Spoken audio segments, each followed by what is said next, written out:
She was called a gold digger by her billionaire CEO husband, so she decided to raise their son in secret. "You have some nerve showing your face here, Thalia." Kieran Ashcroft's voice was cold as winter steel as he cornered her in the empty conference room, his tall frame blocking the doorway. 7 years of silence, and now you reappear to torpedo my company's biggest project? Thalia Reid straightened her spine, refusing to be intimidated by the man she'd once called husband. "This isn't personal, Kieran. Your development threatens an entire marine ecosystem. My team is here because of the science, not because of our history." "Our history?" His bitter laugh held no humor. "Is that what you call it? You took my money, my name, and then vanished without a trace. I should have listened when my mother called you nothing but a sophisticated gold digger." Something dangerous flashed in Thalia's eyes. "Your mother never knew me, and neither did you, apparently." Her hands trembled slightly as she gathered her presentation materials. "Now if you'll excuse me, I need to prepare for my testimony." "By all means." Kieran stepped aside with mocking courtesy. "But understand this, I built Ashcroft Industries into what it is today by never losing. This project will proceed, regardless of what emotional appeal you've prepared." As he turned to leave, Thalia called after him, her voice suddenly quiet. "There's something you should know, Kieran. Something that might change everything. And..." He paused, one hand on the doorframe. "Nothing you could say would matter to me now." "Not even about your son?" The words hung in the air between them, a revelation 7 years in the making. Kieran turned slowly, his face draining of color as the implications of her statement sank in. "What did you just say? Have you ever kept a secret so monumental it had the power to shatter multiple lives when finally revealed? What would drive a successful, independent woman to hide her child from his powerful father for 7 years? And what happens when the past and present collide with the force of a tsunami neither saw coming?" This is the story of Thalia Reid and Kieran Ashcroft, once lovers, then bitter strangers, and now unwilling players in a drama that will determine not just their futures, but that of the innocent child caught between them. If you believe that some secrets are too explosive to stay buried forever, hit that like button and subscribe for more stories about how the choices we make in our darkest moments can echo through lives for years to come. 8 years earlier, the research vessel Aurora glided through the sapphire waters of the South Pacific. The afternoon sun glinted off sophisticated equipment as scientists moved purposefully across the deck. Among them was Thalia Reid, 32. Her dark hair pulled back in a practical braid as she calibrated sensitive monitoring equipment. "Dr. Reid?" A crew member approached, looking slightly intimidated. "The helicopter from Ashcroft Industries will be arriving in 20 minutes. Captain wants you to brief Mr. Ashcroft on our findings." Thalia looked up, frowning slightly. "Why me? Dr. Harlow is the principal investigator on this expedition. Dr. Harlow specifically requested you handle it. Something about you being better with the corporate types." Thalia sighed, removing her gloves. "Fine. I'll meet him on the helipad." She headed to her cabin to freshen up, mentally reviewing the data they'd collected on coral reef degradation and shipping lanes.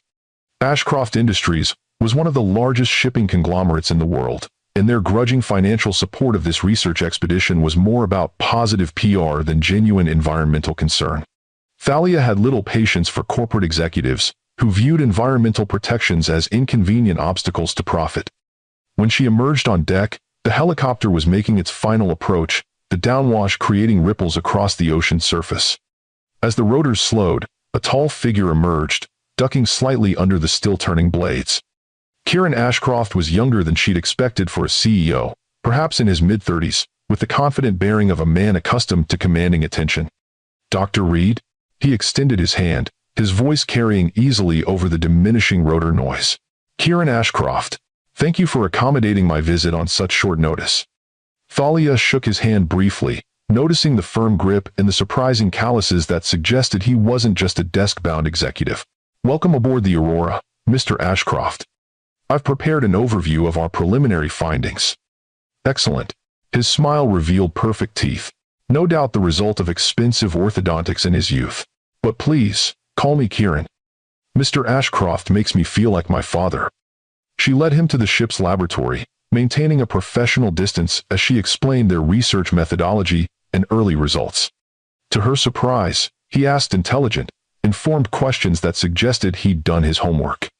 "Your team's approach is fascinating," he commented, examining a 3D model of reef structures on a monitor. Most research I've seen focuses on climate impacts, but your emphasis on shipping traffic patterns adds a dimension I hadn't considered. Most research is looking for abstract solutions to future problems, Thalia replied, warming slightly to his apparent interest. We're documenting damage happening right now, damage that could be mitigated with immediate policy changes. Policies that would significantly impact companies like mine. His tone remained conversational, but his eyes sharpened. Yes, she met his gaze directly, but they would also create opportunities for industry leaders willing to innovate rather than resist. Oh. A smile played at the corners of his mouth. Are you always this direct, Dr. Reed? I find it saves time. She gestured to another monitor. These heat maps show coral death rates in high traffic areas compared to protected zones. The correlation is undeniable. What would you suggest, then? Rerouting shipping lanes would add days to most trans-Pacific routes, increasing costs by millions. Short-term costs versus long-term catastrophe. Thalia pulled up another display. But there are interim solutions. Modified propeller designs, stricter wake management protocols, seasonal adjustments to routes during spawning periods. 1. For the next hour, they debated potential approaches, their conversation evolving from formal presentation to animated discussion. Kieran challenged her assumptions, but unlike most executives she'd encountered, he seemed genuinely engaged with finding workable solutions rather than dismissing the problems outright. You've given me a lot to think about, he said finally, glancing at his watch. Unfortunately, I need to get back for a board meeting. Of course. I've prepared data packets for you to take back to your team. As they walked back to the helipad, he paused, turning to face her. Would you consider coming to Hong Kong next month? Present these findings directly to our Maritime Operations Division? Thalia blinked in surprise. That's unexpected. I believe in hearing directly from the experts, not filtered through layers of corporate interpretation. His gaze was direct, challenging. Unless you prefer to publish your findings, then let us respond defensively through press releases? A reluctant smile tugged at her lips. When you put it that way, Mr. Ashcroft. Kieran, he corrected. Kieran, I'll need to check with my research director, but yes, I'd be interested in that conversation. Excellent. He handed her a business card. My private email. Send me your availability. As the helicopter lifted off, Thalia watched it disappear into the horizon, turning his card over in her fingers. Something about Kieran Ashcroft intrigued her, a complexity she hadn't expected from the heir to a shipping fortune. 6 weeks later, Thalia stood at the window of an elegant restaurant, 70 floors above Hong Kong's glittering harbor. Her presentation to Ashcroft's Maritime Division that afternoon had gone surprisingly well, with Kieran backing her recommendations despite obvious resistance from his operations team. Penny for your thoughts? His voice came from behind her, and she turned to find him holding 2 glasses of champagne. Just admiring the view, she accepted the offered glass, and contemplating the irony of discussing marine conservation while overlooking one of the busiest shipping lanes in the world. Perspective is important. He clinked his glass gently against hers. To new partnerships. Is that what this is? She raised an eyebrow. I hope so. His gaze was warm, direct. Your presentation today was brilliant. Challenging, but brilliant. Your operations director didn't seem to agree. Moreland is old school. Change terrifies him. Kieran's smile held a conspiratorial edge. But I didn't invite you to dinner to talk about him. Why did you invite me, then? Because I've thought about our conversation on the Aurora every day for 6 weeks. The admission seemed to surprise even him. Because you're the first person in years who's spoken to me as a person rather than as the Ashcroft heir. Thalia studied him over the rim of her glass. That's a remarkably vulnerable statement from a man in your position. Perhaps vulnerability is underrated in business. He gestured toward their table. Shall we? Dinner stretched into a 3-hour conversation that ranged from marine biology to literature, from childhood memories to future aspirations. Kieran spoke of the weight of family expectations, of taking over the company at 30 after his father's heart attack, of the loneliness at the top of a corporate empire. Don't misunderstand, he said, refilling their wine glasses. I love what I do. Building something, creating value, employing thousands of people, it's exhilarating. But there are days when I miss the simplicity of just being judged on my own merits, not my family name or stock portfolio. Is that why you still go out on the ships? Thalia asked, remembering the calluses on his hands. Surprise flickered across his face. You noticed that? Scientist. I observe things. She smiled. Your hands don't match your tailored suit. 2 weeks every quarter. I work alongside the crew on one of our vessels. Started as a teenager when my father insisted I learn the business from the ground up. A genuine warmth entered his voice. Those are still my favorite weeks of the year. No boardrooms, no shareholders, just honest work in the open sea. That's not what I expected. What did you expect? A privileged heir who's never worked a day in his life? Something like that, she admitted, though I was revising that opinion even before tonight. His eyes held hers. And now? Now I think you're more complex than the business magazines suggest, Kieran Ashcroft. When he walked her back to her hotel, the night air vibrating with the energy of the city, he paused under the illuminated entrance. I'm in Seattle next month. Environmental impact hearings for a new terminal project. Quite a coincidence. I live in Seattle. I know.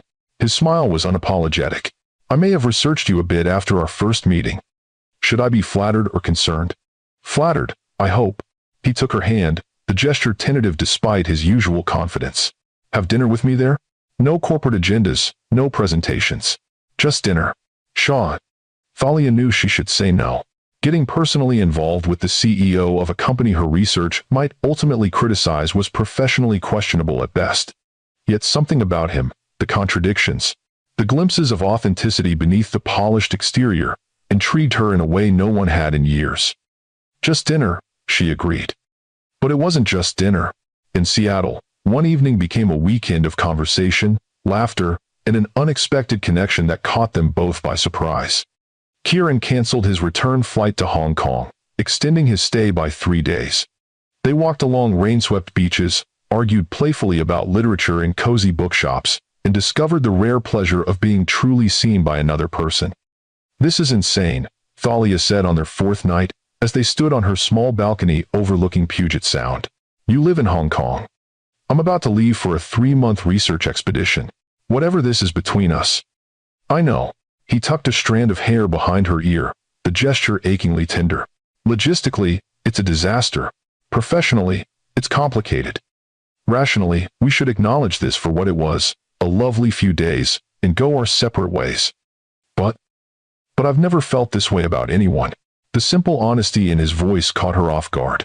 And I'm not willing to let logistics dictate my life. Thanks for watching. Over the following months, they navigated the complexities of a long-distance relationship between 2 driven professionals. Kieran flew to meet her at various ports during her expedition. She spent weekends in Hong Kong when her schedule allowed. They talked for hours, despite time differences, sharing the minutiae of their days, building a connection that deepened despite the physical distance. 6 months after their first meeting on the Aurora, Kieran proposed during a weekend in Bali, presenting her not with a diamond but with a deed to a marine conservation area his company had established based on her research. I can't promise it will be easy, he said, holding both her hands in his. Our worlds are different, our careers demanding. But I can promise to always see you, hear you, and stand beside you, not in your way. No. They married a month later in a small ceremony on a private beach, with only a handful of friends as witnesses. Thalia's research colleagues were supportive but concerned about potential conflicts of interest. Kieran's family was noticeably less enthusiastic. Don't take it personally, he assured her after a particularly frosty dinner with his mother and sister at the family estate. They're protective of the Ashcroft legacy. They'll warm to you once they know you better. But they didn't warm to her. As Thalia moved into Kieran's world, splitting her time between research and accompanying him to corporate functions, the subtle undermining from his family became a constant undercurrent. His mother, Eleonora, questioned her expertise in carefully public ways. His sister, Margot, accidentally excluded her from family events or seated her far from Kieran at dinners. They're testing you, Kieran said when she finally voiced her concerns. The Ashcroft women have always been formidable gatekeepers. I'm not interested in passing tests to be accepted into your family, Thalia replied, frustration evident. I married you, not your dynasty. Gradually, almost imperceptibly, the strain began to show in their relationship. Kieran worked increasingly long hours, expanding Ashcroft Industries into new markets. Thalia found her research being subtly undermined when it conflicted with company interests. The open communication that had defined their early relationship became punctuated with silences, with topics too contentious to address. "You need to decide where your loyalty lies," his mother told her bluntly during a rare moment alone at a family gathering. "The Ashcroft name opens doors your environmental activism never could. Don't squander that opportunity on idealistic crusades." "My research isn't a crusade," Thalia responded evenly. "It's science, and Kieran has always respected that." Eleonora's smile was cold. "My son respects many things until they become inconvenient. He has responsibilities you can't possibly understand." Numb. The comment lingered in Thalia's mind in the weeks that followed, especially as Kieran grew more distant, more absorbed in a major acquisition that dominated his attention. When he missed their first anniversary, stuck in negotiations in Singapore while she sat alone in their Hong Kong penthouse, something shifted inside her. The woman who had fallen in love with the man beneath the corporate mask began to wonder if that man still existed. Everything came to a head at the annual Ashcroft Foundation Gala, 18 months after their wedding. The event was the social highlight of Hong Kong's business calendar, with hundreds of elite guests gathering to witness the family's charitable largesse. Thalia had spent weeks preparing, wanting to represent Kieran well despite her growing discomfort with the superficiality of his world. The evening began pleasantly enough. Kieran seemed more attentive than he had been in months, proudly introducing her to business associates, his hand warm against the small of her back. But as the night progressed, she noticed him being pulled into increasingly private conversations with his mother and sister, returning each time slightly more distant. During a momentary lull, Thalia slipped away to find a quiet spot, weary of maintaining her smile among people who viewed her as an interloper. As she walked down a less crowded corridor, voices from a small anteroom caught her attention, Kieran's voice, along with his mother's and sister's. "This has gone on long enough, Kieran." Eleonora's tone was sharp. "The Peterson merger is too important to risk over your wife's environmental crusade." "Her research team is just doing their job, Mother." Kieran sounded tired, resigned. "The environmental impact assessment is standard procedure. There's nothing standard about how her team is scrutinizing the Peterson shipping fleet." Margot interjected. "It's a clear conflict of interest, and it looks like she's using her position as your wife to target our business partners." "What did you expect when you married a woman like that?" Eleonora's voice dripped with disdain. "We all saw it from the beginning, an ambitious researcher with no family connections suddenly landing the most eligible bachelor in Hong Kong. Classic gold digger, just with environmental activism as her angle rather than shopping on Fifth Avenue." Thalia froze, her heart pounding in her ears. But it was Kieran's response, or lack thereof, that truly shattered her. "Just handle it," he said after a lengthy pause. "Whatever it takes to keep the merger on track. I've invested too much to let anything derail it now." Not a defense of his wife, not a rejection of his mother's cruel assessment, just capitulation to the business imperative. Thalia backed away silently, her mind racing. But before she could process what she'd heard, she bumped into a waiter, causing a small commotion that drew attention, including that of Eleonora, who emerged from the anteroom with a calculating look. "Thalia, darling, were you looking for us?" Her smile never reached her eyes. "We were just discussing the Peterson merger. Such a crucial step for Ashcroft's future. Don't you agree?" Before Thalia could respond, Eleonora linked arms with her, guiding her back toward the main ballroom with a grip like steel. "You know, I was just saying to Kieran how fortunate he was to find someone who appreciates the advantages of the Ashcroft name." The implied accusation hung in the air as they rejoined the crowd.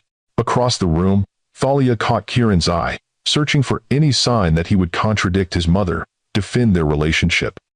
Instead, he gave a tight smile and turned back to his conversation with a gray-haired executive. The final blow came an hour later, when Thalia found herself cornered by a journalist known for society gossip.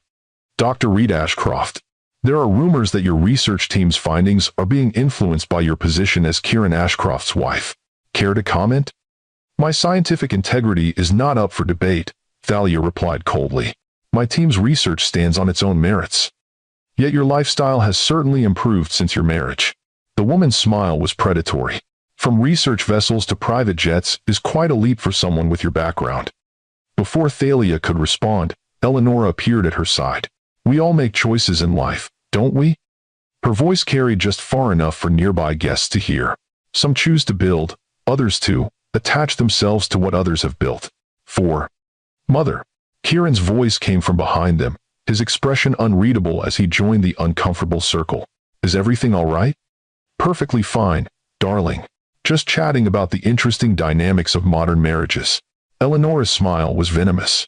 How some people might marry for love, others for more practical considerations. The silence that followed was deafening. Thalia looked at Kieran, waiting for him to shut down his mother's insinuation, to stand beside his wife as he had promised on their wedding day. But he merely cleared his throat, looking uncomfortable. I think the foundation chairman is ready for my speech, he said, effectively sidestepping the entire conversation. Shall we? In that moment, something broke inside Thalia. The realization that the man she'd fallen in love with, the one who had promised to always see her, hear her, stand beside her, had disappeared into the corporate machine of Ashcroft Industries. In his place stood a stranger who would sacrifice her dignity on the altar of business convenience. She maintained her composure through his speech, through the polite applause, through the meaningless small talk that followed. But when they returned to their penthouse in the early hours of the morning, the mask fell away. Why didn't you defend me?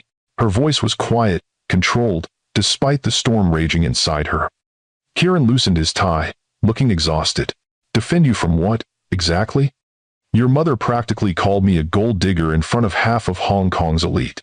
That journalist was baiting me about compromising my research for your family's benefit. And you said nothing. You're overreacting. Mother was just being mother. He sighed, pouring himself a scotch. And engaging with gossip journalists only legitimizes their questions. Better to rise above it. Rise above it? Thalia stared at him incredulously. Is that what you were doing in that anteroom, when you told them to handle it however necessary, to keep the merger on track? Rising above it? Kieran's head snapped up. You were eavesdropping? I was walking by and heard my integrity being questioned by your family, and heard my husband fail to defend me. She stepped closer, searching his face for any trace of the man she'd married. Do you agree with him, Kieran? Do you think I married you for your money, your influence? Of course not. But the slight hesitation before his denial spoke volumes. You're upset and blowing this out of proportion. We'll discuss it tomorrow when we're both less emotional. Emotional. She repeated the word like it was foreign. That's what your mother calls me too. Emotional. Idealistic. Impractical. As opposed to the Ashcrofts, who were always rational, always strategic. Thalia. No. She held up a hand. I've spent 18 months trying to fit into your world while staying true to myself. I've watched you change from the man who worked alongside ship crews to someone who dismisses environmental concerns as inconvenient obstacles to profit. And tonight, I realize that man I fell in love with doesn't exist anymore, if he ever did. You're being dramatic. His tone was dismissive, patronizing. It's late, we're both tired. Things will look different in the morning. But Thalia knew with sudden clarity that nothing would look different in the morning. The gulf between them had grown too wide, the betrayal too profound. While Kieran slept in their bedroom, she packed a single suitcase, taking only what she had brought into the marriage, her clothes, her research, her dignity. She left her wedding ring on the counter with a brief note. Some prices are too high, even for an alleged gold digger. By the time Kieran woke the next morning, Thalia Reed Ashcroft had disappeared from his life as completely as if she had never existed. 2 weeks later, alone in a modest hotel room in Vancouver, Thalia stared at the pregnancy test in her trembling hands. 2 pink lines. Unmistakable. A new life growing inside her. A permanent connection to the man whose world had nearly erased her own identity. Her first instinct was to call Kieran, to tell him he was going to be a father. But the memory of the gala night stopped her, his silence in the face of his family's accusations, his prioritization of business interests over their relationship. What kind of father would he be? Would he see their child as an heir to the Ashcroft legacy, a pawn in the dynastic game his family had played for generations? I won't let them do to you what they tried to do to me. She whispered to her still flat stomach, a fierce protectiveness surging through her. You'll grow up knowing your own worth, not measured by a family name or a bank account. The decision crystallized in that moment. She would raise this child alone, away from the toxic influence of the Ashcroft dynasty. She would build a life where her child could develop their own identity, free from the crushing expectations that had transformed Kieran from the man she loved into a corporate automaton. Withdrawing the modest savings from her research career, Thalia moved to the small coastal town of Osprey Cove, 5 hours from Seattle. She rented a simple cottage overlooking the water, took a teaching position at the local community college, and began building a new life under her maiden name. When Ezra Reed was born on a stormy March night, he entered the world with his father's striking blue eyes and determined chin, but surrounded by the unconditional love of a mother who had chosen freedom over fortune, authenticity over acceptance. "It's just you and me, little one," Thalia whispered to her newborn son, "and I promise that will be more than enough." The early years weren't easy. Balancing single motherhood with rebuilding her career tested Thalia's resilience daily. She took on extra teaching assignments, wrote research papers during Ezra's naps, and gradually re-established her reputation in marine biology circles, careful to focus on areas that wouldn't bring her into direct conflict with Ashcroft Industries. As Ezra grew from infant to toddler to curious young boy, Thalia marveled at how much he resembled his father, not just physically, but in his intense focus, his methodical approach to problems, his natural leadership among other children. Yet, she was determined that these traits would develop in healthier ways than they had in Kieran's case. "Mommy, why don't I have a daddy like Connor does?" Ezra asked one evening when he was 4, his innocent question piercing Thalia's heart. She had prepared for this moment, crafting a story that was neither a complete lie nor the complete truth. "You had a daddy who was very smart and loved the ocean, just like you do. But he died before you were born. Was he a scientist like you?" "Yes, sweetheart. He was a researcher who worked on big ships." This much, at least, was not entirely untrue. Kieran had worked on ships, even if not as a researcher. "I wish I could have met him," Ezra said, his small face solemn. "Me too, baby." Thalia pulled him close, breathing in his clean little boy scent. "But you know what? He gave me the most wonderful gift in the whole world." "What?" "You," she tickled him gently, smiling as his giggles filled their small living room. "And that makes us the luckiest family ever." As the years passed, Thalia watched her son grow into a remarkable child, brilliant, curious, and kind in a way that reminded her of Kieran before the corporate world hardened him. Ezra inherited his father's facility with numbers and his mother's passion for marine life, spending hours constructing elaborate models of ocean ecosystems and inventing stories about the creatures that inhabited them. By the time Ezra turned 7, Thalia had established herself as a respected figure in coastal ecosystem research. Her innovative work on sustainable harbor development had earned her a position leading a specialized research team at the Pacific Northwest Marine Institute, allowing them to move to a comfortable home closer to Seattle. Her careful avoidance of projects that might intersect with Ashcroft Industries had become second nature, a protective boundary around the life she'd built with Ezra. Until the Helios Bay project changed everything. The proposal landed on her desk on a rainy Tuesday morning, a massive deep-water port development plan for a pristine coastal area north of Seattle. The environmental impact assessment request came from the State Regulatory Commission, not from the developer directly, so Thalia began reviewing it without checking the corporate entity behind the project. It was only when she reached the third page that her blood ran cold. Ashcroft Industries, Kieran's company. The plans bore his unmistakable strategic signature, ambitious, innovative, but with the same dismissal of ecological concerns that had characterized his later business approaches. "Dr. Reed?" Her assistant poked her head into the office. "The team is assembled for the preliminary briefing." Thalia stared at the proposal, mind racing.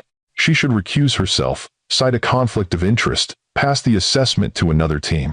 But doing so would raise questions she couldn't answer without revealing Ezra's parentage. And more importantly, this coastline was ecologically unique, home to several endangered species her team had been studying for years. "Dr. Reed, is everything all right?" Taking a deep breath, Thalia made her decision. "Yes, I'm coming, and we have our work cut out for us." Over the following weeks, Thalia led her team through a meticulous evaluation of the Helios Bay proposal. The development would create thousands of jobs and establish a strategic shipping hub for the Pacific Northwest, but at a devastating cost to the local marine ecosystem. Her report didn't mince words, documenting each potential impact with scientific precision. When the assessment was complete, recommending significant modifications to the project or relocation to a less sensitive area, she knew a confrontation was inevitable. The report would trigger a public hearing where developers and environmental experts would testify before the Regulatory Commission. She would have to face Kieran Ashcroft for the first time in 7 years, "Mom, can I come to your big meeting next week?" Ezra asked over breakfast, surprising her. "Tyler's dad is taking him to take your child to work day, and I told him my mom was fighting to save the whales." Thalia nearly choked on her coffee. "It's not exactly about whales, honey. And it's going to be very boring, lots of adults talking about regulations and development plans. But you're going to win, right? Save the ocean creatures from the bad guys?" The innocent characterization struck uncomfortably close to home. "It's not about good guys and bad guys, Ezra. The developers want to build something important, but my job is to make sure they do it in a way that protects the environment." "Like a compromise," he said thoughtfully, showing that precocious understanding that sometimes took her breath away. "Exactly like a compromise," she smiled, reaching across the table to ruffle his dark hair, "so like his father's. And no, you can't come to the hearing. But how about we go tide pooling this weekend instead? Much more fun than listening to boring testimony." As the hearing date approached, Thalia prepared meticulously, anticipating every possible challenge to her team's findings. She rehearsed her testimony, focusing on the science, determined to keep any personal history from influencing the proceedings. But nothing could fully prepare her for the moment she entered the hearing room and saw Kieran Ashcroft for the first time in 7 years. He sat at the developer's table, reviewing documents with his legal team, his profile as striking as she remembered. Silver now threaded his dark hair at the temples, and new lines marked the corners of his eyes, but he still carried himself with the same commanding presence. When he looked up and saw her, his expression flickered briefly, shock, recognition, something unreadable, before settling into a cool professional mask. Throughout the morning, they maintained the fiction of being strangers, addressing each other as Dr. Reed and Mr. Ashcroft during the formal testimony. Thalia presented her team's findings with scientific detachment, refusing to be intimidated by Kieran's steady gaze from across the room. The proposed development would irreparably damage a unique spawning ground for endangered steelhead salmon, she explained, pointing to projection maps. Alternative designs could mitigate approximately 60% of these impacts, but would require reducing the port's capacity by roughly 15%.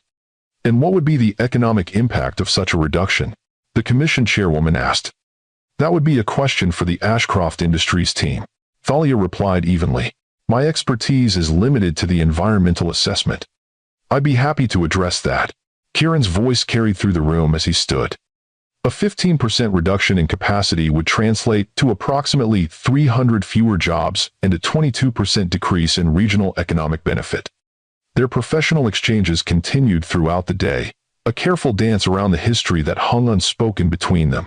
When the commission called a recess before final statements, Thalia retreated to a small conference room to review her notes, hoping to avoid any private interaction with Kieran. But moments later, the door opened without a knock, and he stood in the threshold, his expression unreadable. "You have some nerve showing your face here, Thalia." Kieran's voice was cold as winter steel as he cornered her in the empty conference room, his tall frame blocking the doorway.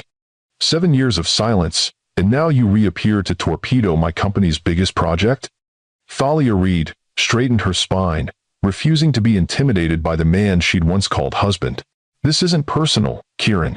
Your development threatens an entire marine ecosystem. My team is here because of the science, not because of our history." "Our history?" His bitter laugh held no humor. "Is that what you call it?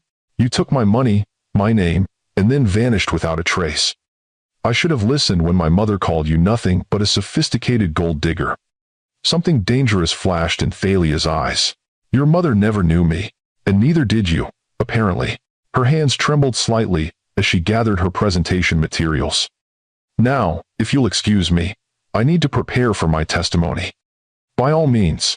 Kieran stepped aside with mocking courtesy. "But understand this, I built Ashcroft Industries into what it is today by never losing. This project will proceed, regardless of what emotional appeal you've prepared." As he turned to leave, Thalia called after him, her voice suddenly quiet. "There's something you should know, Kieran, something that might change everything. So..." He paused, one hand on the door frame. "Nothing you could say would matter to me now." "Not even about your son?" The words hung in the air between them, a revelation 7 years in the making. Kieran turned slowly, his face draining of color as the implications of her statement sank in. "What did you just say?" The silence that followed was absolute. broken only by the distant sound of voices in the hallway. 7 years of secrets, of careful omissions, of a life built around protecting her child from the world that had nearly destroyed her, all of it balanced on the edge of a knife in this sterile conference room. "I have a son," Thalia said quietly. "His name is Ezra. He's 7 years old. And he has your eyes." Kieran's expression shifted through a kaleidoscope of emotions. Shock, disbelief, anger, calculation. 7 years. His voice was dangerously soft. "You kept my child from me for 7 years. I protected him from a world that would have valued him only as an Ashcroft heir," she corrected, her calm belying the turmoil inside. "From a family that would have molded him into a corporate soldier, like they did to you. You had no right." The cold control in his voice was more frightening than shouting would have been. "No right to make that decision unilaterally. I had every right after what happened at the gala." Thalia met his gaze unflinchingly. "You chose your family's business interests over me. Over us. Why would I subject my child to a father who couldn't even defend his wife against being called a gold digger?" Kieran took a step toward her, his height intimidating in the small space. "Where is he? Where is my son?" "Safe, happy, loved."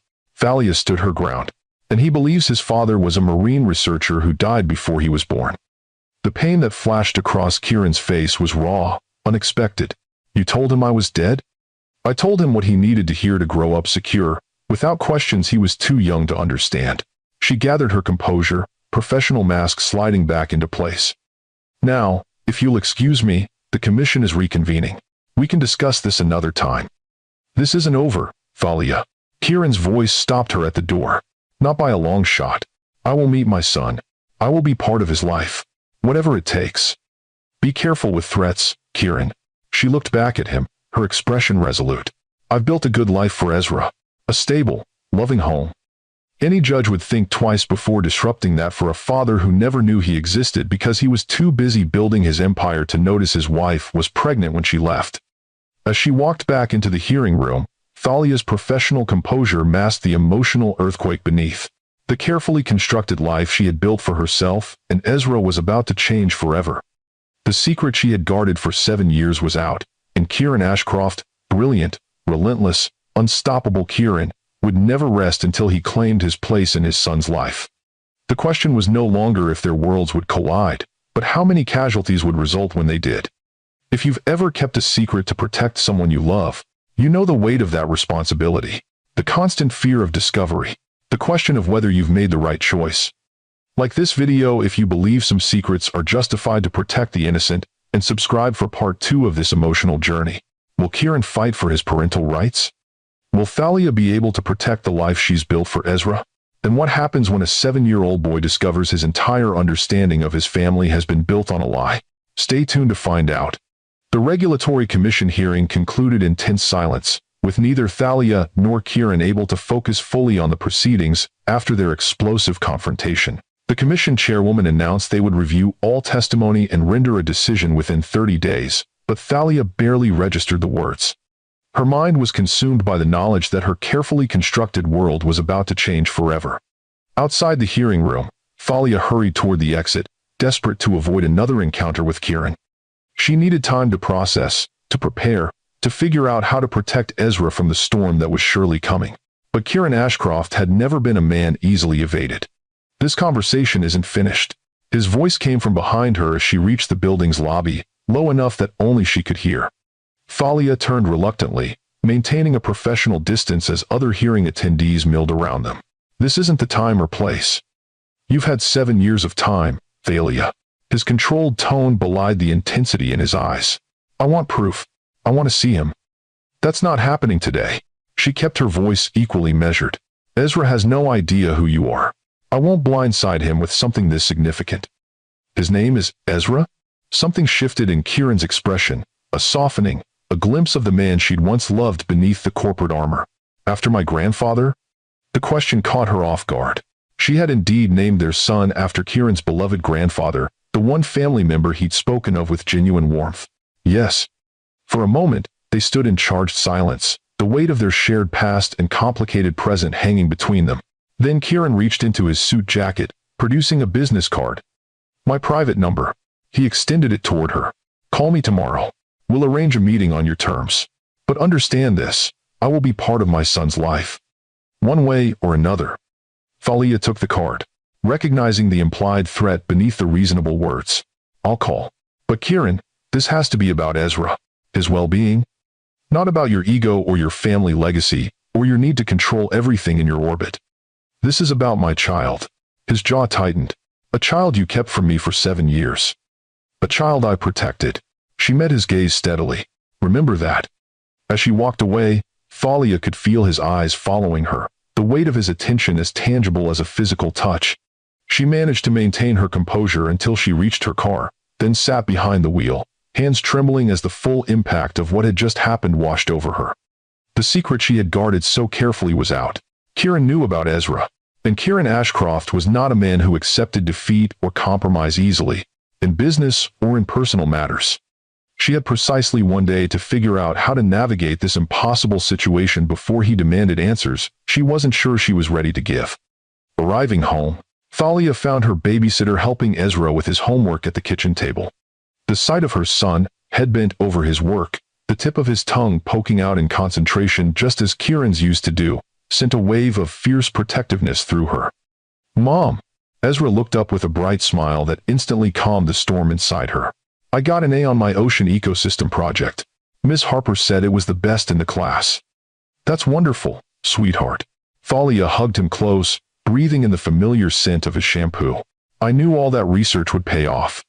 After thanking and paying the babysitter, Thalia sat with Ezra as he excitedly recounted his day, asking occasional questions about her big important meeting. She answered vaguely, guilt twisting inside her at each omission, each careful evasion. Later, after tucking him into bed with an extra-long story and an extra-tight hug, Thalia sat at her kitchen table, Kieran's business card placed before her like a ticking bomb. What was the right thing to do? What would cause the least harm to the child they both loved, Kieran in abstract, herself in the bone-deep way of a mother who had raised her child alone for 7 years? The truth was, she had always known this day might come. In quiet moments of doubt, usually late at night when Ezra was asleep, she had questioned her decision to keep him from his father. Had she truly been protecting Ezra, or punishing Kieran? Had she made the choice out of love for her son, or fear of losing herself in the Ashcroft world again? Thalia picked up her phone and scrolled through recent photos of Ezra, laughing at the beach, serious over a science experiment, proud beside his latest Lego creation. Kieran had missed it all. First steps, first words, first day of school. 1,000 moments, large and small, that could never be recaptured. Whatever her reasons had been 7 years ago, she couldn't deny Kieran his right to know his son now. But she would do everything in her power to ensure this revelation didn't hurt Ezra in the process. With resolute fingers, she dialed the number on the card. "That was faster than I expected," Kieran answered on the second ring, his voice carefully neutral. "I'm calling to set parameters." Thalia kept her own voice equally controlled. "Before we discuss anything else, I need your word that you won't approach Ezra without my knowledge or consent. He doesn't know about you, and learning the truth requires careful handling." A tense silence followed. "You have my word," he said finally. "For now, but I want DNA confirmation. Thanks for watching." The request stung, though she understood it. "Fine, I'll arrange testing. But you should know that he looks exactly like you. Same eyes, same expressions. There's no question he's yours." "I still want the test." "Of course you do." She couldn't keep the bitterness from her voice. "The Ashcroft heir needs to be verified." "Don't." His tone sharpened. "Don't pretend you have the moral high ground here. You're the one who lied about our son's existence for 7 years. Thalia took a deep breath, reminding herself that escalating tensions wouldn't help either of them, or, more importantly, Ezra. "You're right. I did keep him from you. And we can discuss my reasons when we meet. But this can't become a battlefield with Ezra caught in the middle." "Agreed." The single word held a wealth of restraint. When and where? They arranged to meet the following afternoon at a neutral location, a private room at a discreet restaurant where Kieran was a regular.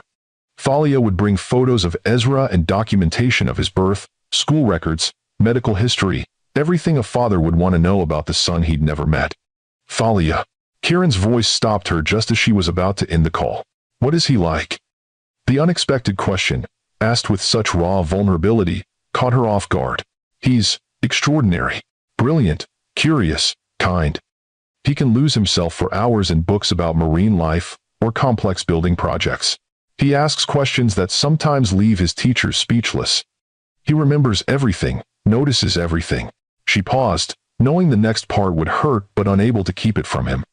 Everyone who meets him says he's the most remarkable child they've ever known.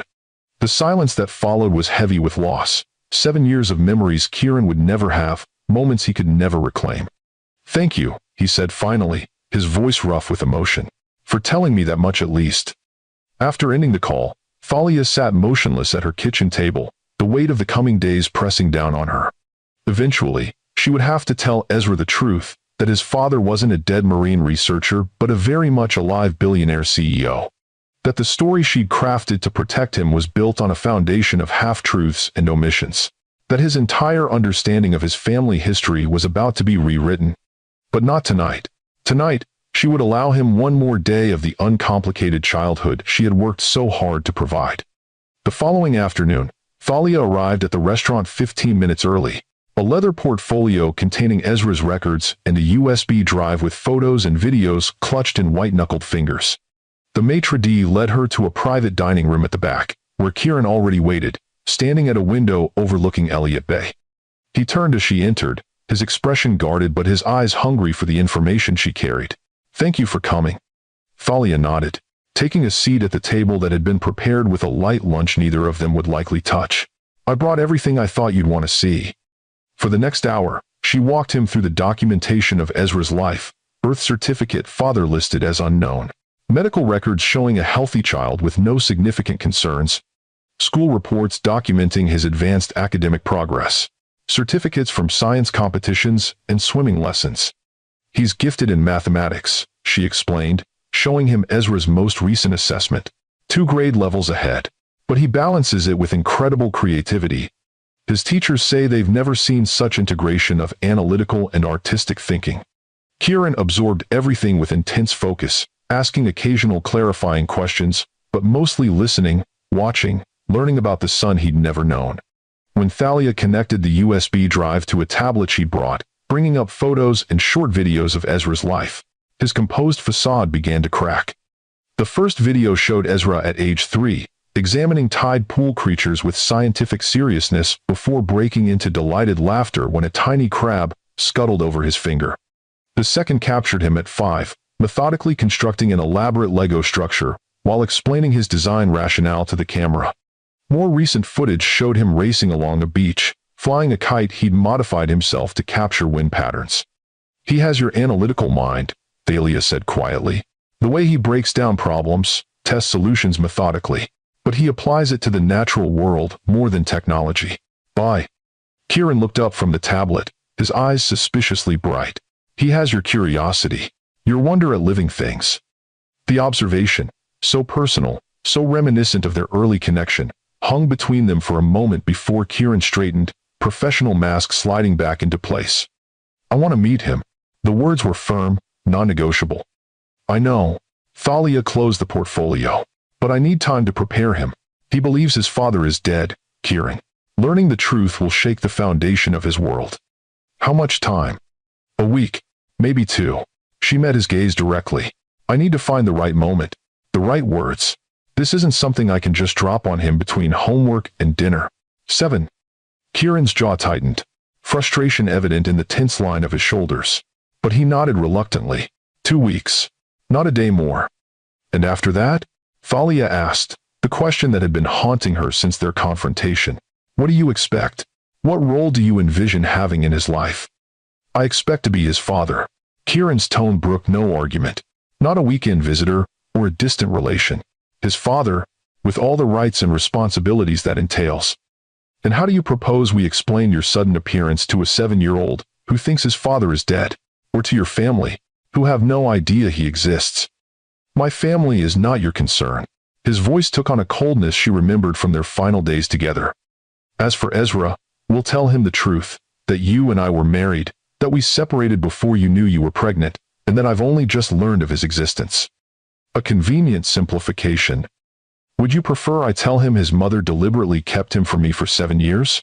The challenge in his voice was unmistakable. Thalia flinched slightly.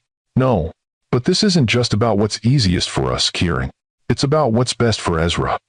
What's best for Ezra is having both his parents in his life. Kieran leaned forward, intensity radiating from him. I may have missed 7 years, Thalia, but I won't miss another day if I can help it. The determination in his voice sent a chill through her, not because she doubted his commitment to Ezra, but because she recognized the single-minded focus that had built Ashcroft Industries into a global powerhouse. When Kieran Ashcroft set his sights on a goal, he pursued it with relentless dedication. And now, that formidable focus was trained on becoming part of his son's life, regardless of the obstacles in his path. 2 weeks, she agreed finally. I'll tell him, and then we can discuss how to move forward. But Kieran, Ezra's happiness and emotional well-being have to come first. Before your rights. Before my fears. Before anything else. On that, at least, we agree completely. As they parted outside the restaurant, an uncomfortable tension lingered between them, the weight of their shared past and the uncertainty of their future as reluctant co-parents. I've scheduled the DNA test for tomorrow morning, Thalia said, handing him a business card from the laboratory. They'll need a cheek swab from you. Results should be available within 48 hours. I'll be there. Kieran hesitated, then asked, does he ask about his father? About me? The vulnerability in the question caught her off guard. Sometimes. Less now than when he was younger. He has a photo on his nightstand, you from a research expedition on the Aurora, before we were married. He thinks it's his father on a research vessel. Something like pain flashed across Kieran's features. At least you gave him that much of me.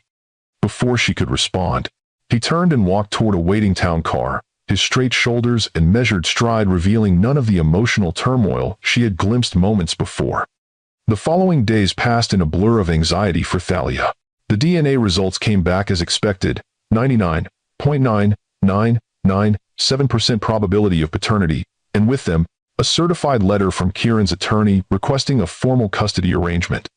The legal language was polite but firm, making it clear that while Kieran preferred an amicable agreement, he was prepared to pursue his parental rights through the courts if necessary. Meanwhile, Thalia searched for the right moment to tell Ezra the truth, watching for an opening that never seemed to come. How did you tell a child that his entire understanding of his family history was built on carefully constructed fiction?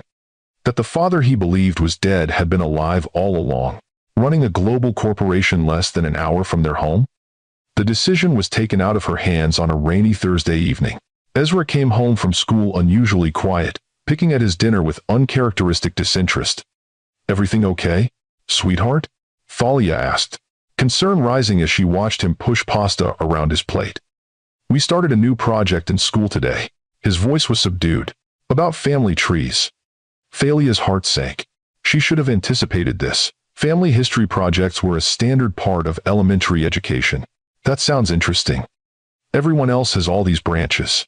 Ezra looked up, his blue eyes, Kieran's eyes, troubled. Grandparents and aunts and uncles and cousins. Mine just has you and Grandma Jean. He paused. And my dad that died. I see. Thalia set down her fork, recognizing the moment she'd been dreading had arrived whether she was ready or not. That must have been hard. Miss Harper said I could make up the other side with what I know about Dad. His small face scrunched in concentration. But I don't know anything real. Just that he was a researcher who studied the ocean, and that he died before I was born. The naked hurt in his voice pierced Thalia's heart. She had told herself the story she'd crafted, protected him, gave him a father to be proud of rather than one who had failed to defend his mother. But looking at her son's confused expression, she wondered if the protection had been more for herself than for him. Ezra, she began carefully, there's something I need to tell you about your father. Something important. What? He looked up, suddenly alert to the shift in her tone. The story I told you, about your father being a researcher who died, that's not exactly true. The words felt like stones in her mouth, heavy and painful. Your father is alive. Ezra stared at her, his expression frozen somewhere between confusion and disbelief. Alive? But you told me he died before I was born. Alive. I know, sweetheart. And I'm so sorry I didn't tell you the truth. Thalia reached for his hand, but he pulled away, hurt blooming in his eyes. It's complicated, and I thought I was protecting you. Protecting me from what? From knowing my own dad? The betrayal in his voice cut deep. Why would you lie about something that big? How could she explain the complexities of adult relationships to a 7-year-old? The hurt and humiliation she'd felt that night at the gala, the fear of losing herself in Kieran's world, the protective instinct that had driven her to build a life where Ezra would be valued for himself rather than as an Ashcroft heir? Your father and I were married. She began, choosing her words with painful care. But we separated before I knew I was going to have you. I left, abruptly, and I didn't tell him about you. You didn't tell him about me? Ezra's voice rose in disbelief. So he doesn't even know I exist? He knows now. Thalia swallowed hard. I saw him recently, at a work meeting. I told him about you. And? The single word contained a universe of longing and fear. And he wants to meet you, Ezra. Very much. The emotions that chased across her son's face were heartbreaking to witness: hope, excitement, confusion, anger, all colliding in a storm too complex for his young mind to fully process. Who is he? Ezra asked finally. What's his name? What does he do? Thalia took a deep breath. His name is Kieran Ashcroft. He's the CEO of Ashcroft Industries. They build ships and develop ports around the world. Ezra's eyes widened in shock. Ashcroft? Like the company that makes the interactive ocean maps we use at school? That Ashcroft? Yes. Thalia nodded, unsurprised that Ezra would make the connection immediately. Her son missed nothing. That's his company. So I'm. Ezra struggled to process this information. I'm Ezra Ashcroft, not Ezra Reed? Your legal name is Ezra Reed. Thalia's heart ached at the confusion in his voice. But yes, biologically, you're Kieran Ashcroft's son. Ezra sat in stunned silence for several long moments, his brilliant mind visibly working to reconcile this new reality with everything he believed about himself. Then, with the directness that characterized both him and his father, he asked, Does he want to be my dad now? Yes, sweetheart. He does. And do I have to see him? Talk to him? Thalia chose her next words carefully. You don't have to do anything you're not comfortable with. But I think it might be good for you to meet him, to get to know him. He's a part of you, Ezra, and he wants very much to be part of your life. Are you and him getting back together? The question caught her off guard, with its perceptiveness. No, that's not what this is about. She reached for his hand again, relieved when he didn't pull away this time. This is about you having the chance to know your father. About him having the chance to know you. Ezra nodded slowly, processing this information with the methodical thoroughness that reminded her so much of Kieran. When do I meet him? Whenever you're ready. Thalia squeezed his small hand gently. There's no rush. Tomorrow. The decisiveness in his young voice was pure Ashcroft. I want to meet him tomorrow. Later that night, after Ezra had finally fallen asleep following hours of questions she'd answered as honestly as possible, Thalia called Kieran. It was nearly midnight, but she wasn't surprised when he answered immediately. Is everything all right? His voice held uncharacteristic concern. Yes. No. I don't know. Thalia sighed, exhaustion washing over her. I told Ezra the truth tonight. About you being his father. About you being his father. A sharp intake of breath. How did he take it? About as well as can be expected when your entire understanding of your family history gets rewritten in one conversation. She leaned against her kitchen counter, suddenly feeling the weight of the past 7 years. He's confused, hurt that I lied to him, but also curious. About you. What did you tell him about me? Just the basics. Your name, that you run Ashcroft Industries, that you want to meet him. And he wants to meet you tomorrow. Thalia closed her eyes briefly. He's very decisive once he makes up his mind. Like someone else I know. No. The small huff of surprised laughter from Kieran caught her off guard, a glimpse of the man she'd known before corporate pressures and family expectations had hardened him. Tomorrow, he repeated. Where? When? They made arrangements for a meeting at a neutral location, a small, private park near Thalia's home where Ezra often played. Kieran would come alone, no lawyers, no family members, no corporate entourage. Just a father meeting his son for the first time. Thank you, Kieran said quietly as their conversation wound down. For telling him. For giving me this chance. I'm not doing it for you. Thalia's voice held no rancor, just simple truth. I'm doing it for Ezra. He deserves to know where he comes from, who he comes from. Nevertheless, thank you. Sleep eluded Thalia that night as she replayed her conversation with Ezra, questioning whether she'd said the right things, explained her choices in a way a 7-year-old could understand. Had she damaged his trust irreparably? Would he ever look at her the same way again, now that he knew she built his understanding of his family on a foundation of lies? Morning came too quickly, bringing with it a subdued Ezra who picked at his breakfast with unusual disinterest. He'd chosen his clothes with uncharacteristic care, his nicest jeans, and the button-down shirt he usually saved for special occasions. "Are you nervous about meeting your dad?" Thalia asked gently as they walked to the park, Ezra's hand unusually tight in hers. "A little." He looked up at her, his expression serious beyond his years. "What if he doesn't like me?" The question broke her heart. "Oh, sweetheart, that's not possible. He already loves you, and he hasn't even met you yet." "How do you know?" "Because I saw his face when I showed him your pictures, your school reports. He was so proud, so amazed by you." This, at least, was absolute truth. Whatever her feelings about Kieran, his reaction to learning about his son had been genuine. "He can't wait to know you."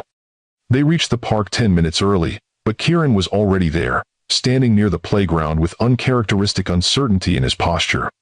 He wore casual clothes, jeans and a sweater rather than his usual suit, and had come alone as promised. When he spotted them, he remained where he was, allowing them to approach at their own pace. Ezra's grip on Thalia's hand tightened painfully as they drew closer. "That's him? That's my dad?" "Yes." Thalia knelt to Ezra's level, brushing his dark hair back from his forehead. "Remember what we talked about? You don't have to do anything you're not comfortable with.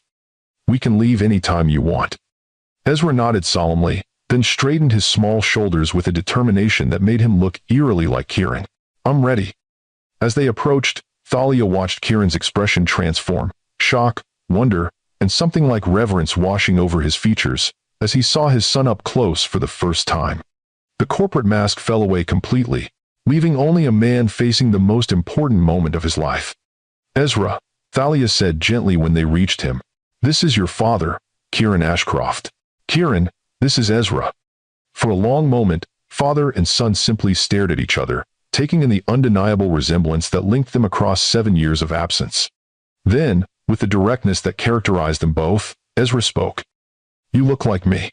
His voice held a mixture of accusation and wonder. "Or I look like you, I guess." A smile touched Kieran's lips. "Yes, we do look alike. Mom said you didn't know about me until last week." Ezra's gaze was searching, assessing. "Is that true?" "It is." Kieran knelt to Ezra's level, mirroring Thalia's earlier gesture without realizing it. "If I had known about you, I would have been part of your life from the beginning. I would never have chosen to miss a single day." "Why did you and Mom split up?" The blunt question, so characteristic of Ezra's approach to problems, caught both adults off guard. Kieran glanced at Thalia, then back to his son. "That's complicated, Ezra. Your mother and I, we came from very different worlds.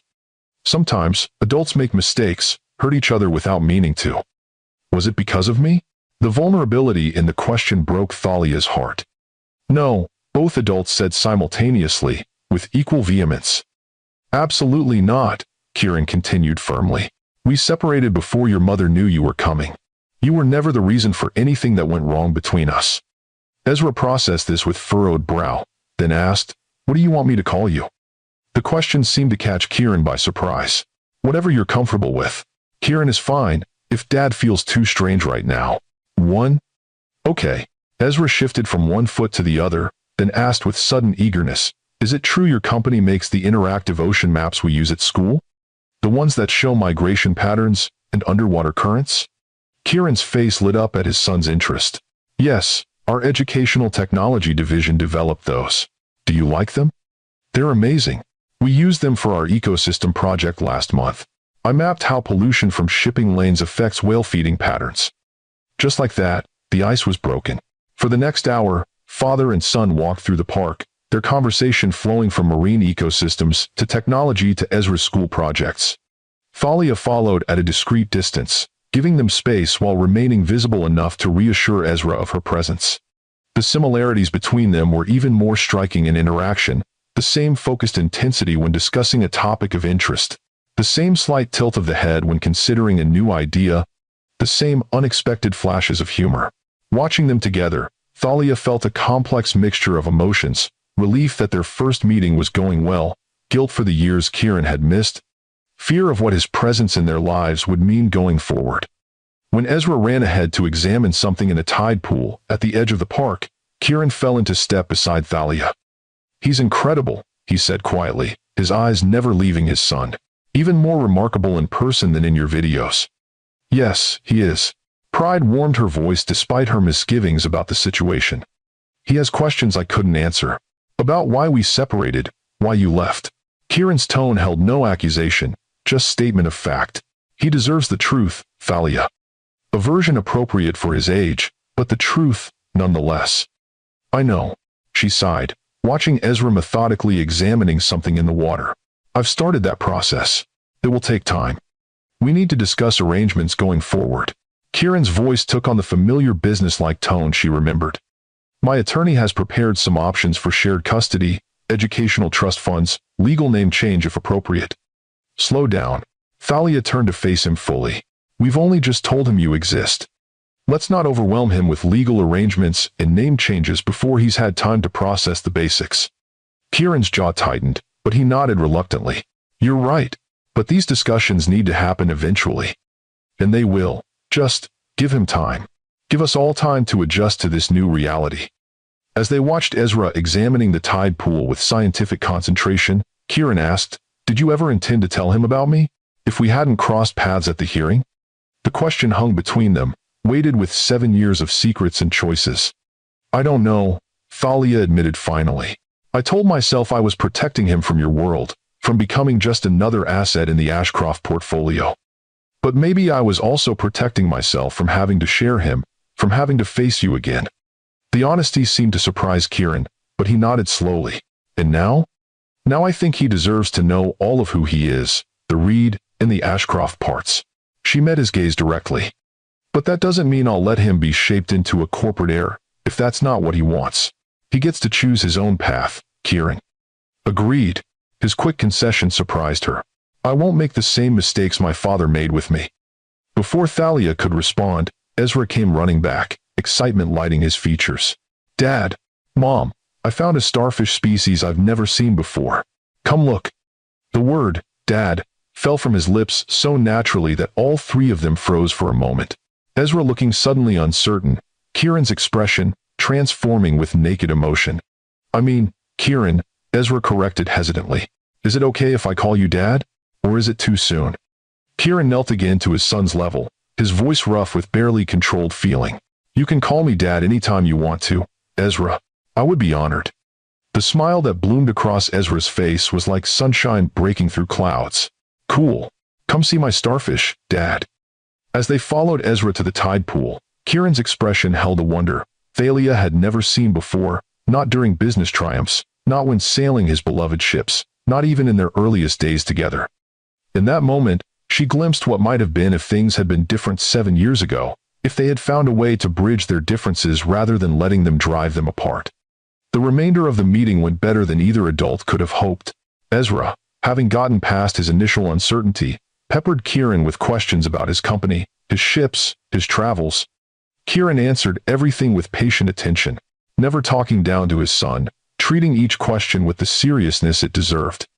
When it was time to leave, Ezra asked hesitantly, "Will I see you again soon?" "As often as you and your mother think is appropriate," Kieran answered, glancing at Thalia for confirmation. "I'd like that very much." "Me too." Ezra looked between his parents. "Maybe you could come to my science fair next week? I'm presenting my project on ocean acidification's impact on coral reefs. I wouldn't miss it for anything." The absolute certainty in Kieran's voice was unmistakable. As they said their goodbyes, Kieran handed Ezra a small package. "I brought you something. Your mother mentioned you're interested in marine ecology." 1. Ezra unwrapped the gift to reveal a sophisticated portable microscope designed for field research. "Whoa! This is professional-grade equipment. I thought you might use it for your tide pool explorations." Kieran's smile held a touch of uncertainty, as if unsure whether the gift would be well received. "It connects to a tablet for image capture and analysis." "This is amazing, thank you."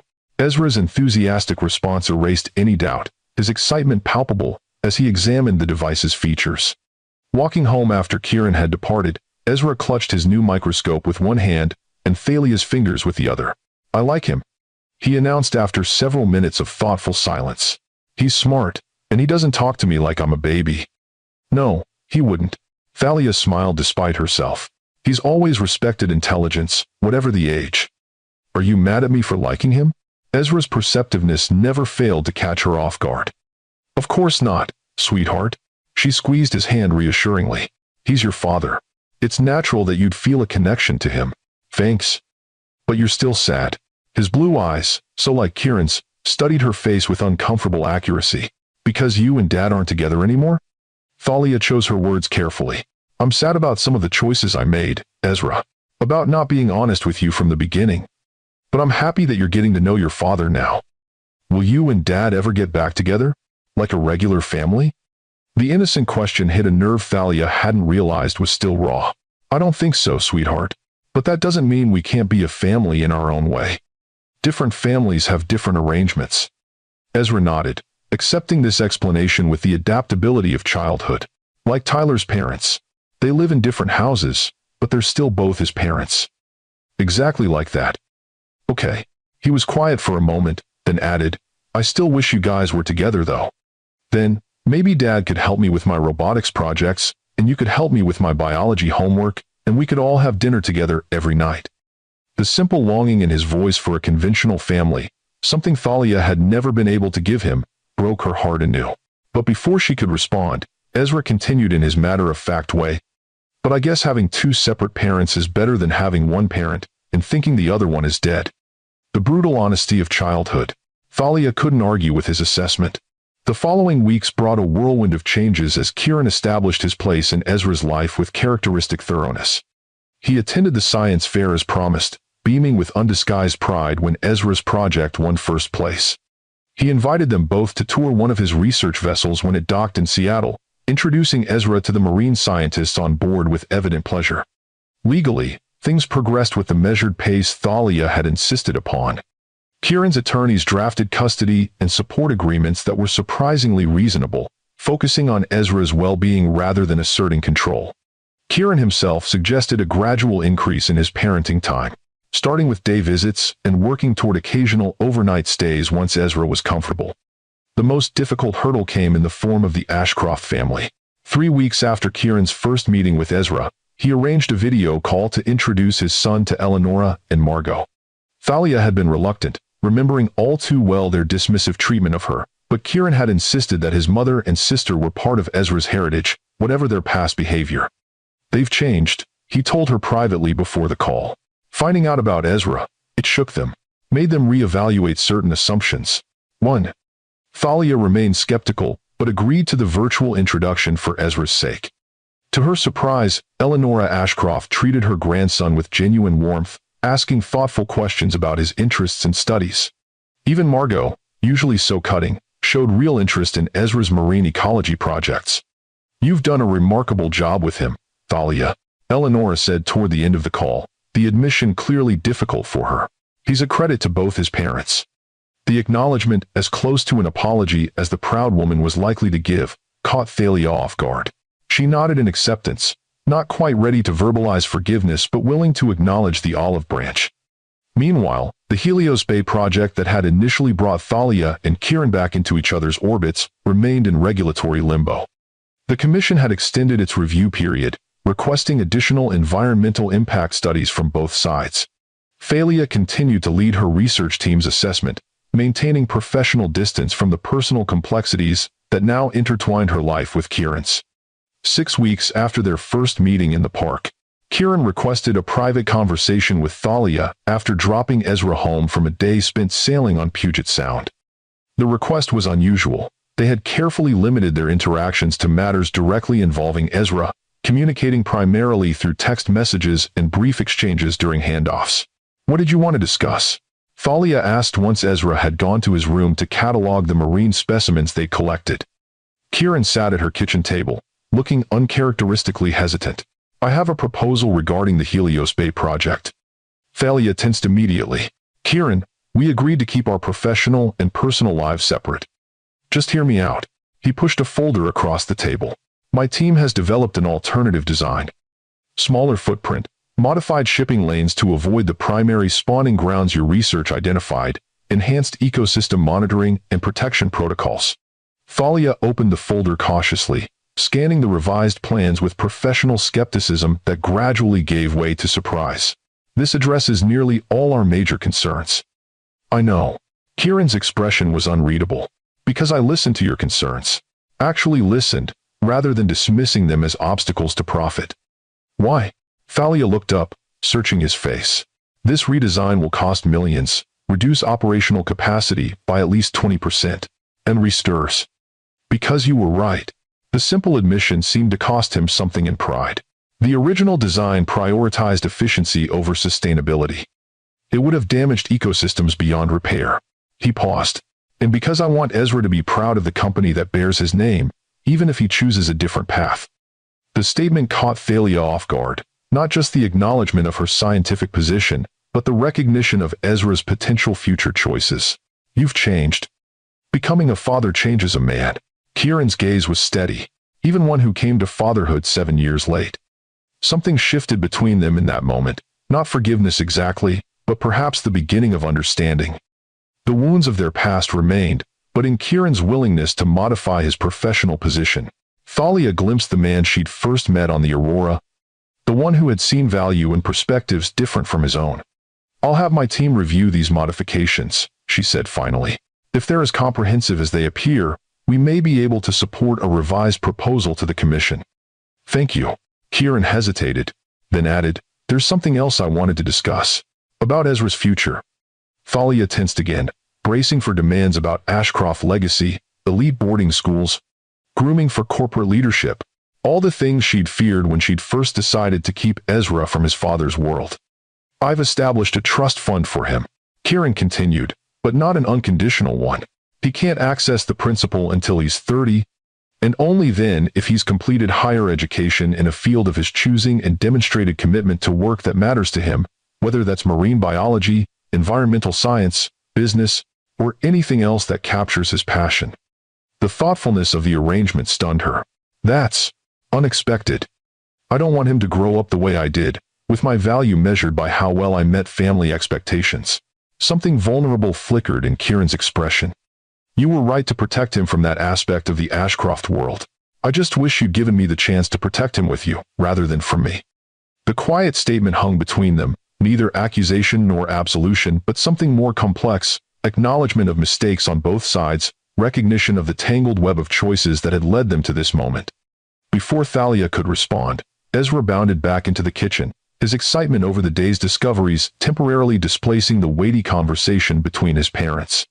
As she watched Kieran examine Ezra's specimens with genuine interest, asking questions that demonstrated real knowledge of marine biology, Thalia found herself wondering if she had misjudged not just Kieran's capacity for change, but her own ability to forgive. 3 months after Kieran's re-entry into their lives, the Regulatory Commission approved the revised Helios Bay project, citing the innovative environmental protections as a model for future development. Thalia's research team was contracted to monitor implementation, ensuring the promised safeguards were properly executed. The professional conflict that had initially reunited them transformed into an unexpected collaboration, their different perspectives, creating a stronger outcome than either could have achieved alone. On a personal level, they settled into an uneasy co-parenting relationship that gradually became more comfortable as they learned to navigate their new roles. Ezra spent weekends with Kieran, thriving under the attention of a father who seemed determined to make up for lost time without overwhelming him. Thalia adjusted to sharing parental decisions, to coordinating schedules, to seeing parts of Kieran in their son that she had previously attributed solely to genetics, but now recognized as direct influence. The most significant milestone came 6 months after their first confrontation at the regulatory hearing. Kieran had invited Ezra to accompany him on a weekend scientific expedition aboard one of Ashcroft Industries' research vessels, the first overnight visit away from Thalia. She had agreed with trepidation, recognizing Ezra's excitement, but worried about his readiness for such a significant step. When they returned Sunday evening, Ezra burst into the house bubbling with stories of water samples and marine mammals and sophisticated equipment he'd been allowed to operate under supervision. Kieran followed more sedately, carrying Ezra's backpack and a folder of photographs from their expedition. We saw orcas, Mom. A whole pod.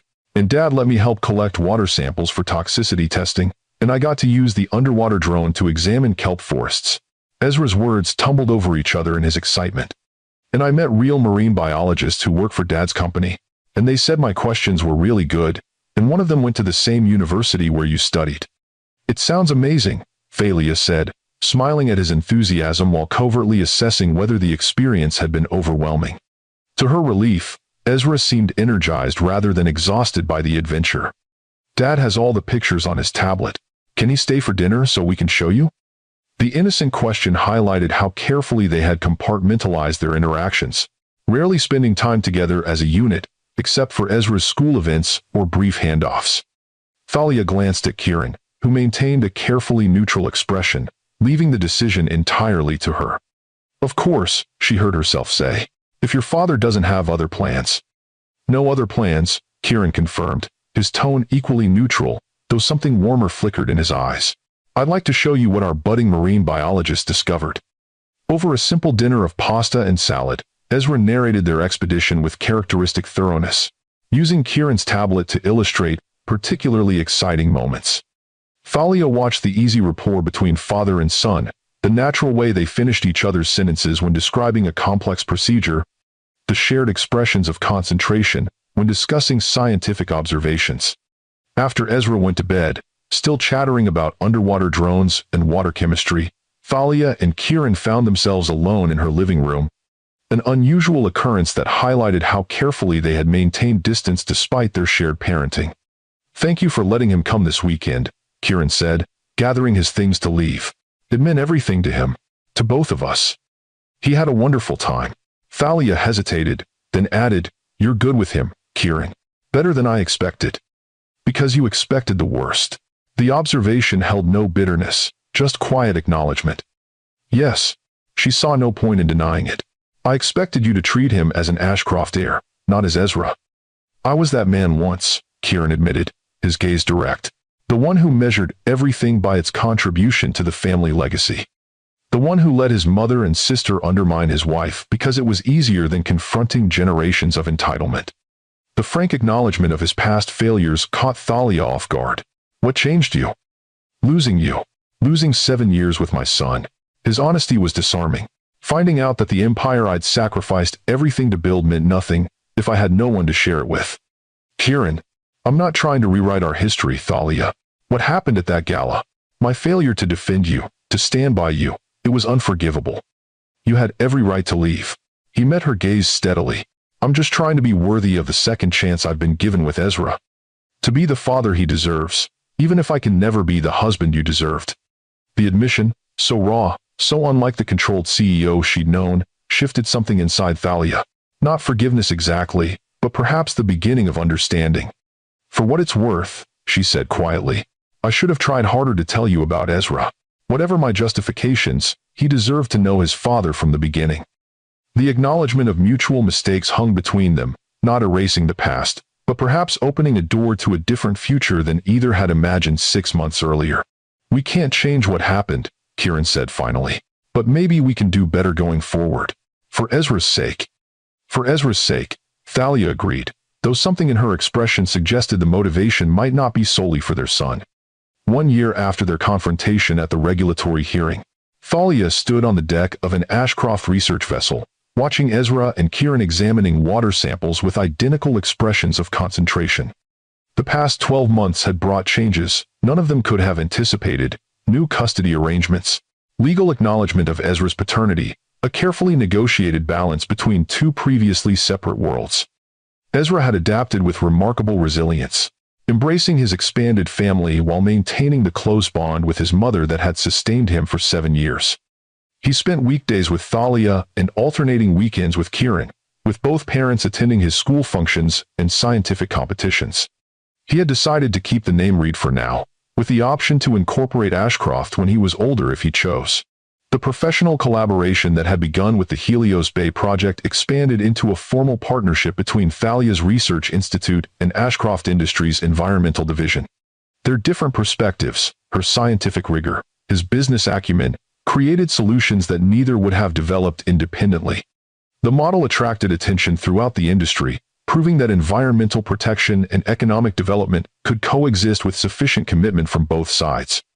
On a personal level, Thalia and Kieran had progressed from wary co-parents to something approaching friendship. The wounds of their past remained, but they had learned to see each other more clearly, not through the lens of old betrayals, but as the people they had become in 7 years of separation. Mom, Dad found evidence of microplastic contamination in these samples. Ezra called, waving her over to their workstation. Come look at the concentration levels. As she joined them, shoulder brushing against Kieran's as they bent over the microscope, Thalia was struck by how natural this felt, the three of them working together, united by shared purpose, and the remarkable child at the center of their unexpected family constellation. We'll need to alert the coastal management team, Kieran said, his expression serious as he made notes on his tablet, and adjust the filtration systems at the Helios Bay development. I can help design targeted collection protocols, Thalia offered, professional mind already working on solutions. My team has been testing a new approach that might be applicable. And, can I help? Ezra looked between his parents, excitement lighting his features. I've been reading about microplastic remediation techniques for my science project. Of course you can, they answered simultaneously, then exchanged a smile at the coincidence. Later, as Ezra helped one of the research assistants catalog samples, Kieran joined Thalia at the ship's railing, both of them watching their son with undisguised pride. I never thanked you, he said unexpectedly. For what? For raising him to be who he is. For giving him your values, your passion for the natural world. Kieran's gaze remained on Ezra as he spoke. Even when you thought I would be a negative influence, you named him after my grandfather, gave him that connection to my family. He was always half yours, Thalia admitted quietly, even when I tried to pretend otherwise. We've come a long way in a year. Kieran turned to face her fully, from enemies at a regulatory hearing to something like co-parents, Thalia supplied when he hesitated, partners in raising an extraordinary child. Yes, but something in his expression suggested he might have been thinking of a different word. Partners. The moments stretched between them, weighted with history and possibility. They were not the same people who had fallen in love on a research vessel 8 years earlier. Both had been shaped by success and failure, by parenthood and separation, by the hard-won wisdom that comes from acknowledging one's mistakes. Maybe someday, Thalia said finally, answering the unspoken question in his eyes. When we've proven we can be good parents together, we can explore whether we might be something more. But not yet. I can be patient. The simple statement held no pressure, just quiet certainty. Some things are worth waiting for. As Ezra bounded back to them, eager to share another discovery, Thalia found herself smiling at the unexpected turns life could take. 1 year ago, she had faced her greatest fear, confronting the man she'd once loved, revealing the secret she'd guarded for 7 years. She had expected recrimination, legal battles, the shattering of the careful life she'd built for herself and Ezra. Instead, they had found a way forward that honored both their past and their present, not by erasing old wounds, but by acknowledging them and choosing a different path. Not the conventional family Ezra had innocently wished for in those early days, but perhaps something equally valuable, 2 parents committed to his well-being, to finding common ground despite their differences. And if sometimes, when they worked side by side on a shared project or watched their son's latest achievement, Thalia caught glimpses of the connection that had once drawn them together, well, that was a complication for another day. For now, it was enough that they had found their way from bitter enemies to reluctant allies to something approaching genuine respect. Some journeys come full circle. Some secrets, when finally revealed, lead not to destruction but to unexpected healing. And sometimes, the people who hurt us most are the very ones who teach us our greatest strengths, if we're brave enough to face the truth, and wise enough to learn from it. Have you ever discovered that the story you believed about your life wasn't entirely true? That sometimes the people we push away are exactly the ones we need most? If you believe in second chances and the power of forgiveness to transform even the most broken relationships, hit that like button and subscribe for more stories about family, redemption, and the courage to begin again. Tell me in the comments, would you have forgiven someone who failed to defend you when it mattered most? Or would some betrayals always be unforgivable, no matter how much someone changed? Life rarely gives us perfect answers or happy endings tied with neat bows. Instead, it offers us the chance to write new chapters, to revise our understanding of both past and future. For Thalia, Kieran, and Ezra, that new chapter was just beginning, not despite their complicated history, but because of it.